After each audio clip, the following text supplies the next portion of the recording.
فأنا ناصح لإخواني بالصدع بالحق تبيض وجوههم. السكوت في مسألة الحزبية يضرها، فاصدع بما تؤمر وأعرض عن المشركين. سلامي على دماج ورجالها والشيخ يحيى ودار العلم يا سلام. الحمد لله والصلاة والسلام على رسول الله وعلى آله وصحبه ومن والاه. Kita lanjutkan. Qala al-Imam Muhammad bin Shalih al-Utsaimin rahimahullahu taala, wa kaifal imanu bil malaikah, dan bagaimana caranya beriman dengan para malaikat. Nu'minu bi annahum alamun ghaibiyyun la yusyahadun. Kita beriman bahwasanya mereka adalah bagian dari alam gaib yang tidak bisa disaksikan. Ada sekat pemisahnya, tidak bisa dilihat malaikat. Waqad yusyahadun, terkadang bisa dilihat, tapi hukum asalnya tidak bisa.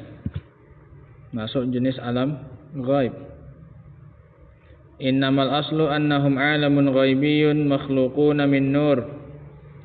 Hukum asalnya mereka adalah makhluk gaib, diciptakan dari cahaya.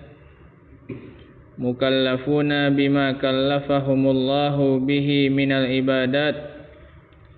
Mereka juga dibebani dengan apa-apa yang Allah membebani mereka berupa ibadat. Mereka juga disuruh beribadah, sama seperti jin dan manusia. Wa hum khadi'una lillah atammal khudu', dan mereka tunduk kepada Allah Azza wa Jalla dengan sempurna. Kalau jin dan manusia ada yang taat, ada yang tidak. Adapun malaikat semuanya tunduk, semuanya taat. Kata Allah Subhanahu wa taala, la ya'sunallaha ma amarahum. Mereka tidak pernah bermaksiat kepada Allah apapun yang Allah perintahkan kepada mereka. Wa yaf'aluna ma yu'marun, dan mereka selalu mengerjakan apapun yang diperintahkan kepada mereka. Ini sifatnya malaikat. Kadzalika nu'minu bi asma'i man 'alimna bi asma'ihim wa nu'minu bi wadha'if man 'alimna bi wadha'ifihim. Dan wajib bagi kita untuk mengimani nama-nama yang kita ketahui dari nama-nama mereka, dan kita imani tugas-tugas mereka yang kita ketahui tugas-tugasnya, sebagaimana yang kemarin disebutkan beberapa contohnya, beberapa malaikat dengan tugas-tugasnya. Wa yajibu alaina an nu'mina bidzalika ala ma 'alimna. Maka diimani sesuai dengan yang kita ketahui. Yang tidak diketahui maka diimani secara umum saja. Wa hum ajsad, dan mereka punya jasad, punya fisik. Bidalili qaulihi ta'ala, dalilnya adalah firman Allah Ta'ala, ja'ilil malaikati rusulan uli ajnihah. Allah menjadikan para malaikat sebagai utusan yang memiliki sayap. Kalau ada sayapnya berarti ada fisiknya, ada jasadnya. Sehingga malaikat itu bukan hanya simbol dari kebaikan sebagaimana yang diyakini oleh sebagian orang. Malaikat itu tidak ada. Malaikat itu hanya simbol dari kebaikan yang ada di muka bumi. Ini keyakinan sesat. Memang benar-benar ada wujudnya malaikat, punya sayap. Wa ra'an nabiyyu sallallahu alaihi wasallam Jibril ala suratihi alladhi khuliqa 'alaiha lahu 600 janahin qad sadal ufuq. Dan Nabi sallallahu alaihi wasallam pernah melihat Jibril dengan bentuk di mana ia diciptakan di atasnya. Dia memiliki 600 sayap yang telah menutupi ufuk. Jibril punya 600 sayap. Sayapnya menutupi ufuk, tidak terlihat ujung dari ufuk, baik ufuk barat ataupun ufuk timur. Khilafan liman qal annahum arwah. Berbeda dengan orang-orang yang mengatakan bahwasanya malaikat itu hanyalah ruh, tidak punya jasad.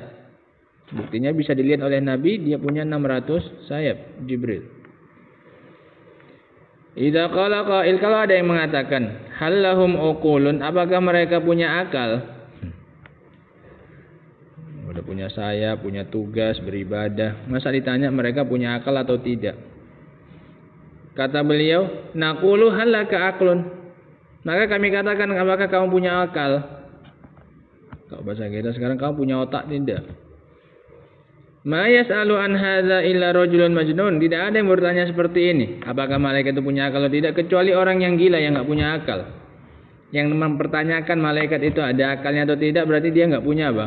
Dia enggak punya akal. Faqad qala Allah Ta'ala, Allah telah mengatakan, la ya'sunallaha ma amarahum wa yaf'aluna ma yu'marun. Mereka tidak pernah memaksiati Allah apapun yang Allah perintahkan, dan mereka selalu mengerjakan apapun yang Allah perintahkan kepada mereka. Ya, kalau nggak berakal masa bisa memahami apa yang Allah perintahkan kepada mereka?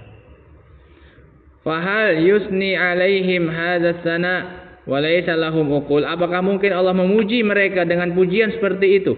Bahwasanya mereka nggak pernah bermaksiat sedikit pun kepada Allah, sementara mereka nggak punya akal. Apakah mungkin? Masa mereka dipuji sementara mereka nggak punya akal? Yusabbihuna al-laila wan nahar la yafturun. Kata Allah dalam ayat yang lain, mereka selalu bertasbih siang dan malam, tidak pernah malas, tidak pernah futur, enggak pernah turun kualitas zikirnya itu. Anaqul haula ilaisa lahum uqulun. Sudah kayak gitu masa kita bilang mereka ini enggak punya akal? Ya'tamiruna bi amrillah, mereka kerjakan apa yang Allah perintahkan. Wa yaf'aluna ma amarallahu bihi, dan mereka kerjakan semua yang Allah perintahkan. Wa yuballighuna al-wahyi, dan mereka bisa menyampaikan wahyu dari Allah. Wa naqulu laisa lahum uqul, sementara kita bilang mereka enggak punya akal. Masa menerima wahyu dari Allah kemudian disampaikan kepada para rasul, masa kita bilang mereka enggak punya akal? Tidaklah yang mengatakan itu atau mempertanyakannya melainkan orang yang enggak punya akal. Wa naqulu laisa lahum uqul ahaqqun man yusaf bi adamil aqli man qala innahu la uqula lahum. Ahaqqu man yusaf bi adamil aqli man qala innahu la uqula lahum.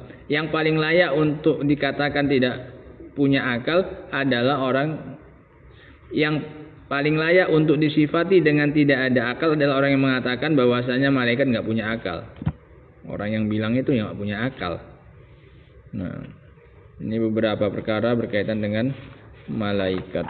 Selesai tentang beriman kepada malaikat, sehingga mereka adalah punya jasad Allah ciptakan dari cahaya, dan mereka tidak pernah bermaksiat kepada Allah Subhanahu wa ta'ala. Diimani dengan tugas-tugasnya, diimani dengan nama-namanya yang sebatas kita ketahui. Yang tidak diketahui maka diimani secara apa? Secara global saja, secara umum, bahwasanya ada malaikatnya dan ada yang tugas yang melakukan seperti itu namun tidak diketahui namanya. Nah, wallahu taala a'lamu bissawab. Alhamdulillah.